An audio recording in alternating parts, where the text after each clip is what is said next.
Hello everyone, this is Dr. Clark in the Center for Weight Loss Success, and here we are, day 6 of the Jumpstart Diet, and it's actually going remarkably well. I told you I'd keep you updated on this. I made this public for everyone. So day 6, which is also Friday, but day 6 I've lost 2 more pounds, so it's been 7 pounds altogether so far. It's going to slow down, I realize that, but still I feel really good. I'm sleeping really well, wake up well rested, so kind of sometimes just getting rid of all the extra junk that we take in is that you find that, hey, I actually feel a lot better too, and I think some of that's kicking in. I think I've gotten through the caffeine withdrawal, gotten through that, the carbohydrate withdrawal. I actually feel pretty good. I'm not hungry, which is fairly amazing because it's a fairly low calorie for me. I am concerned that at the end of all this I may get kind of worn out because I've still been exercising fairly hard, which if you're doing Jumpstart Diet, then you probably need to at least keep that in mind. If you do exercise pretty hard, you may have to back off a little bit during those 2 weeks there.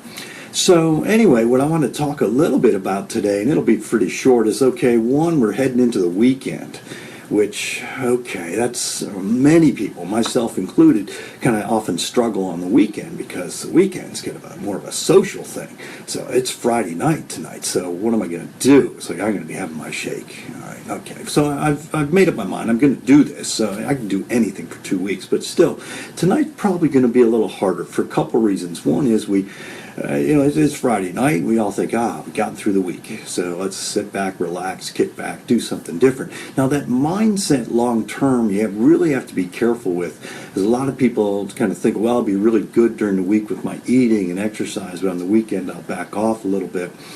The problem there is if you're very sensitive to carbohydrates, typically you can undo, on the full week's worth in just one bad meal, kind of one bad day type of thing. It'll take you 2 weeks really to get back on track there. So be very careful with that. I know a lot of people kind of recommend just, that 80-20 rule or something, kind of be good 80% of the time and 20% not so good. So be really careful with that. It's easy. It's a slippery slope, and you can really find yourself, you kind of, backtracked significantly, and now you got another 2 weeks to make it back up.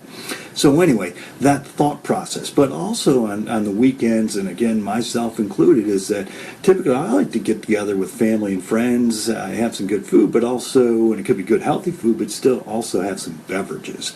And when I say beverages, I'm typically talking about alcoholic beverages. So I usually like to gather with my wife and some friends and have a few glasses of wine. I do enjoy a good bourbon once in a while. I have probably 60 different bourbons I keep on the shelf, and I kind of pick and choose whatever mood I happen to be in as using a bourbon there on the weekend. So anyway, I'm doing this Jumpstart Diet. I'm not going to do that, and I'll probably find that that's going to be a little difficult this weekend to kind of get through, but we'll power through it. Now, just to take that alcohol thought a couple steps further, alcohol can truly be the downfall of many a weight loss plan, and for a number of reasons. One is that it's just extra calories. Typically just about every alcoholic drink, the alcohol involved in a standard drink is going to be about 100 extra calories right there. Now, if it's mixed with something that has a lot of calories too, then okay, that's even more. But still, just the alcohol itself is generally about 100 extra calories with a standard drink. Obviously, if there's a double or if you're having multiple drinks, then it's not hard to get into a significant amount of just extra calories. Plus, when we have alcohol, we also tend to have decreased inhibitions, and it's not so much the, I'm dancing on the table inhibitions, it's the eating inhibitions. And dancing on the table actually can burn the calories there, but the eating inhibitions, sometimes then we stray, we have more of whatever it is we were going to have, or we have a lot of things that we wouldn't normally have. So you have to be careful with that. So anyway, I'm going to be careful with that this weekend. I'm on this. I can do anything for 2 weeks. I'm pretty convinced of that. I'm making good progress. I'm feeling really good. And I'll try to avoid the alcohol tonight. We'll see how that goes. I'll keep you updated. Take care, everyone. Have a good day.